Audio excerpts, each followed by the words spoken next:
అందువా ఎంత మాట ఇది శాస్త్ర పరీక్ష కానీ క్షత్రియ పరీక్ష కాదే కాదు కాకూడదు ఇది కుల పరీక్ష అందువా నీ తండ్రి భరద్వాజుని జననం పెట్టేది అది జుగుప్సకరమైన నీ సంభవం పెట్టేది మట్టి కుండలో పుట్టిదివి కదా నీది ఏ కులము ఇంత ఏలా అస్మత్ పితామహుడు కురుకుల రుద్రుని శాంతనవుడు శివసముద్రుని భార్య గంగా గర్భమున జన్మించలేదా ఈయనదే కులము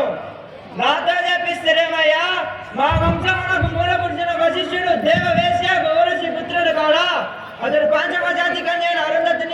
అనే శక్తిని ఆ శక్తిని చాండాలంగా పరాశరుని ఆ పరాశరుని పల్లెపరిచిన మత్స్యగంధి అందు మా తాత వ్యాసిని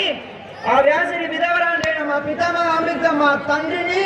మా పితామహ అంబాలికం మా పినతండ్రి పాండరాజును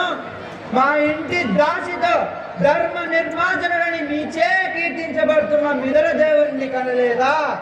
సందర్భ సారమును బట్టి క్షేత్ర బీజ పద్యంతో సంకరమైన మా కురువంశము ఏనాడో కులహీనమైనది కాగా నేడు కులము వ్యర్థ